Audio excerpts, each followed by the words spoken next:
Boink.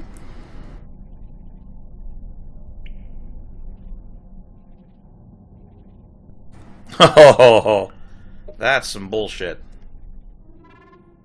Yeah, I hate their response to credit card chargebacks. They're like, "Oh, okay, well, you know, you spent however many hundreds or thousands of dollars on your account, but you give us a $50 chargeback, up yours. No games for you." That's pretty scummy. I'm actually kind of surprised that nobody has ever litigated against, you know, for that. So I don't know if they'd win, but that just seems really scummy. Yeah, I know they say that, but there's some precedent in law to counter that.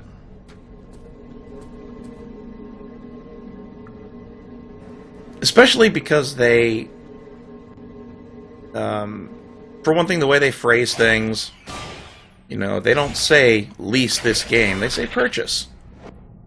The impression given very deliberately is that you're buying your games. And there's, like in the European Union, Steam is not exactly having a good time of it. Because I don't think they get away with making that claim there.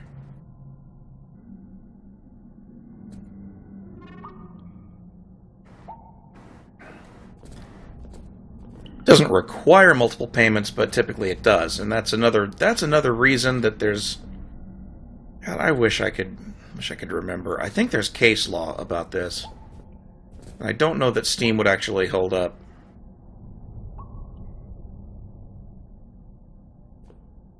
That is, I don't know that they'd prevail if somebody really pushed it. What is that? Ah, more biomass.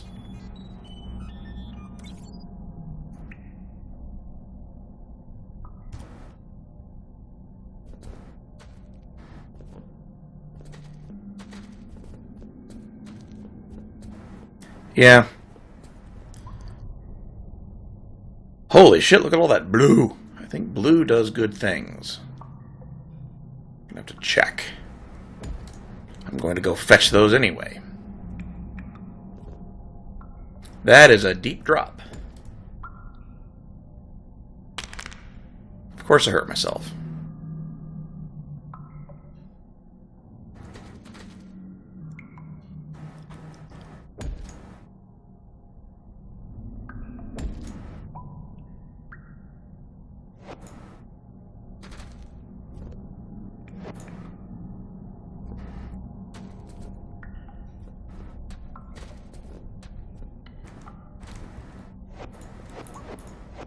I don't know what kind of crystal that is.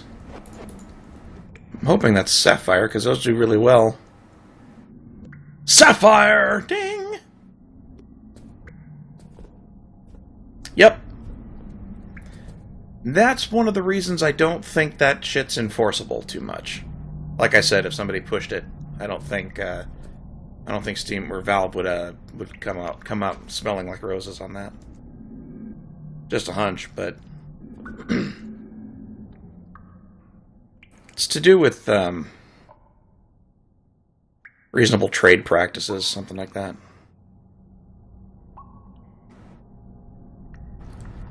I just learned about control-click recently, and that just fills me with happiness that you can do that. Oh, good, I picked it up. That was going to be really sad face. What is that?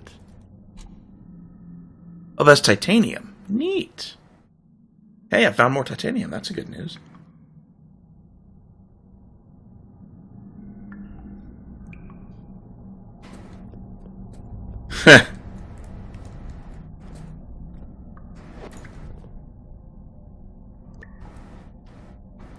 Yep. When you can demonstrate arbitrary and uneven rule enforcement, you know, they let one person do something but then punish somebody else for doing the same thing. There's all sorts of mitigating factors that courts look at. just because something is written down in case, or just written down in law, or actually, you know, contracts are not well, they're legally binding agreements, but they don't define law. You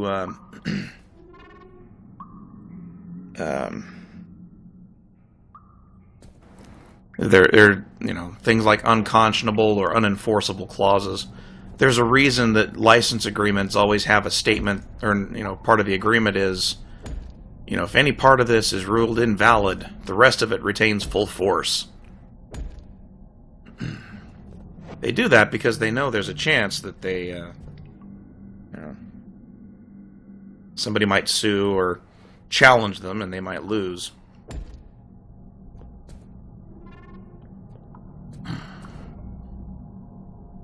This cave was a good find. I'm glad I came down here. Damn it!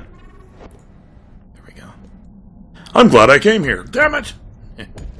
Start shouting at it immediately.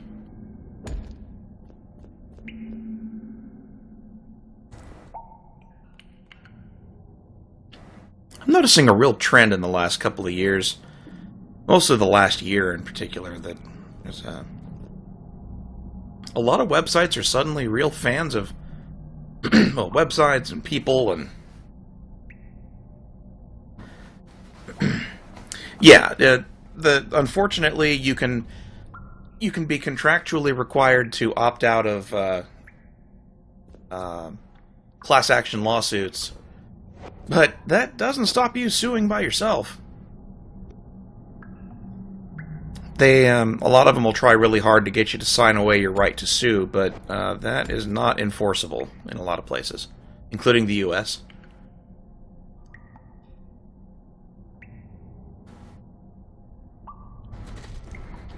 Well, that's what courtrooms are for. Those kind of cases get thrown out really quick. Oh, nice, another gold ore vein. But when, you know, judges are pretty quick about picking up a lot of that stuff. They can smell the difference between, you know, somebody being an asshole and trying to score some free games or something, and somebody who, you know, is a good customer that has a legitimate beef or grievance.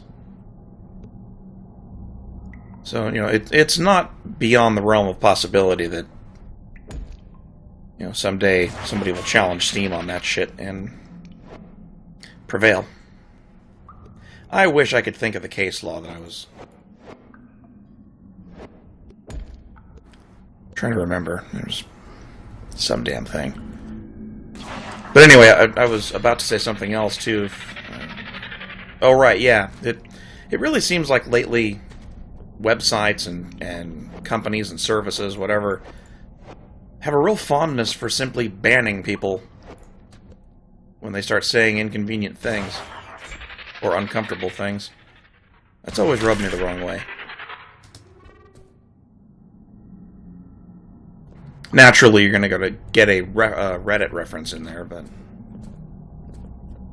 And SJWs love to pull that crap, too.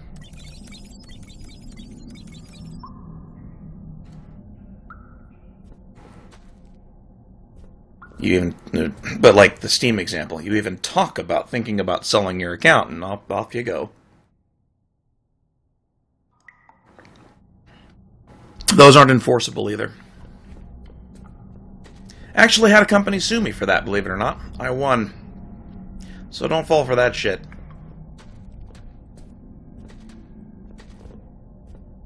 As it turns out, the First Amendment's a bit of a bitch for people that want to enforce that kind of crap.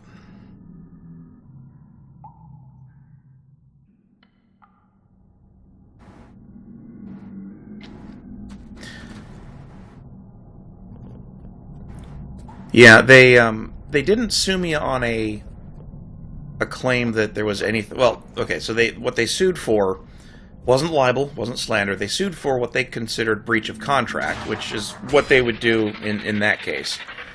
And the clause they say I'd violated was that I had taken action that caused harm to the goodwill of the business. In other words, published a shitty review. A review of their shitty, service that they weren't thrilled with. And, you know, lots of companies like to pull this shit. And like that, I'm sure that by now they have something in their written agreements that you can't do that, but it still isn't enforceable. You can, for one thing, you can demonstrate that what you're saying was truthful, and that's a defense for libel and slander by itself. But more importantly, the legal controversy that they don't think about, that they don't realize, is how you define goodwill of the business. Their contract was so vaguely worded it wouldn't hold up, and it didn't.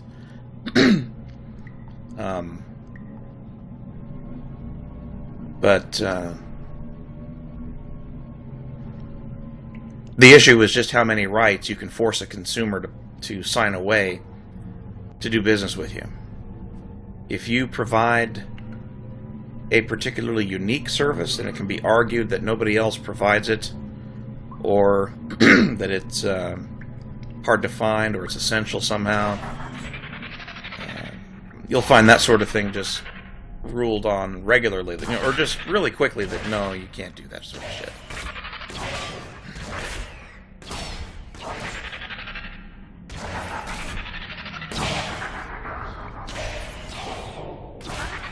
Damn it! God damn it, get up there! This is frustrating. There, jeez. I've got to build something better than that. This lift sitting right here.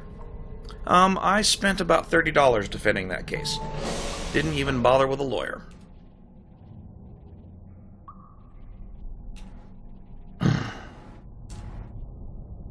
Good writing skills goes a long way at pre-trial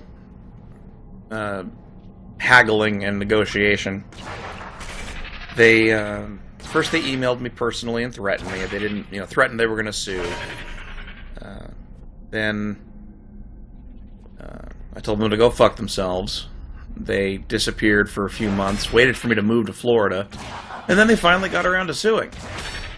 They didn't actually send service to the correct mailing address, so they actually lied to the judge and convinced them to issue an injunction against me, barring me from publishing my material, because I was an immediate threat to the continuing operations of the company, because I was besmirching their good name and publicizing everything they were threatening. When, yeah, that ended really quick when the judge found out that they had intentionally sent service to an old address, knowing I didn't live there anymore. And when I finally did get service and I had the chance to respond to the suit, I mailed back, I think it was and you know, you send it certified, you give the court a copy, that's the official copy, and you then you feed the you send a copy to the plaintiff too, and you explain your side of it. You tell the court how you're going to defend yourself, what your defense argument is, and you know, you make any counter motions, that sort of thing. And my response ended up being 17 pages long. I explained how the court didn't have jurisdiction. They sued me in an out-of-state court where I'd never lived or done business.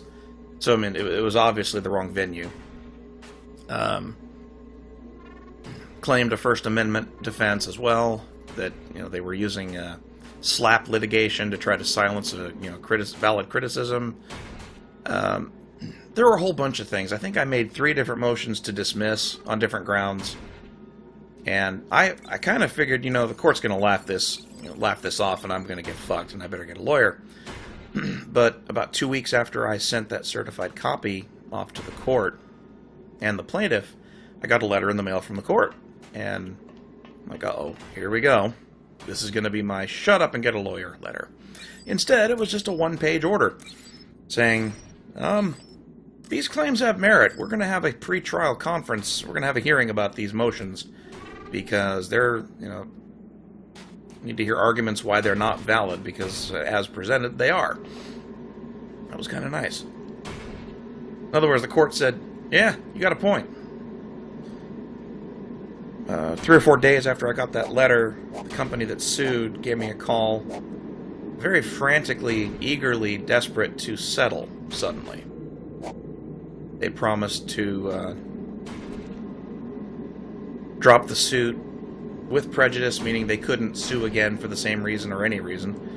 They promised they would eat their own court costs and not bother me anymore for any reason. And the reason they were so spooked, for one thing, is that I didn't roll over. I turned around, fired back, and I also made it clear that I firmly believed that what I was saying was true. I could prove it by examining their books and demonstrating that their attendance had been declining for their stupid seminars long before I came along. And when they're running a scam like that, they don't want people looking through their books. So, yeah. They're like, shit, let this one go. They've since changed their name, and my understanding is they now hold their precious seminars on a cruise ship in international waters, so they're not subject to U.S. jurisdiction anymore. Which tells me that they got busted doing some pretty nasty shit, which doesn't surprise me.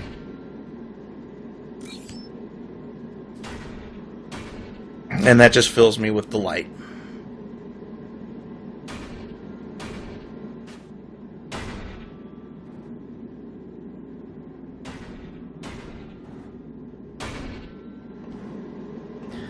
So, yeah. When a company threatens to sue you because you've criticized them, dare them to do it. Say, fuck yeah, bitch, bring it. Then just get yourself a lawyer. You're good to go. I didn't have the money to hire an attorney. That's the only reason I fought it myself.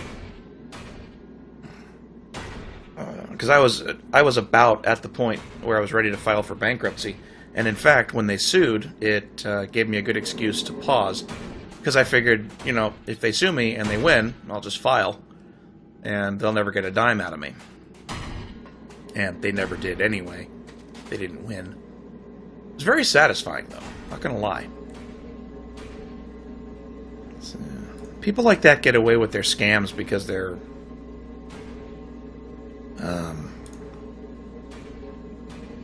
because they're really aggressive about it.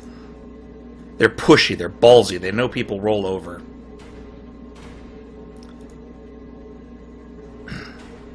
Okay. Well, take care, Curly.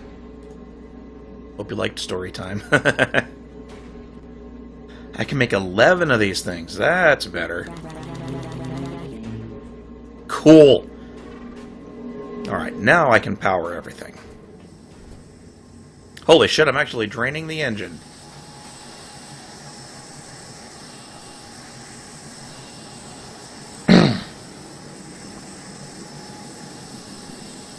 Well then, I guess I need to make a new engine.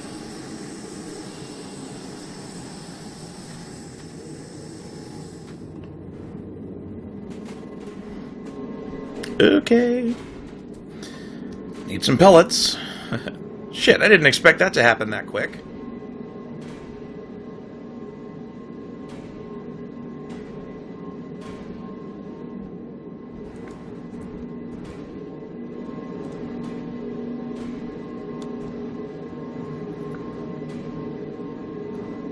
Alright, so he needs to manufacture some plastic pellets for me.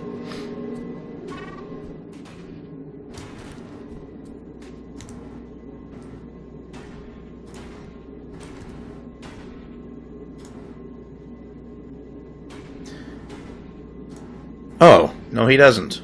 Ha! I need 12 advanced machine blocks. No, I need 21 advanced machine blocks.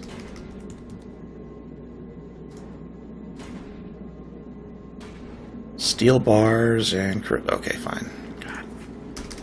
Keeping all this in my head is a challenge. Ooh, I'm pretty low on iron, too. I better go find out what that's about, actually.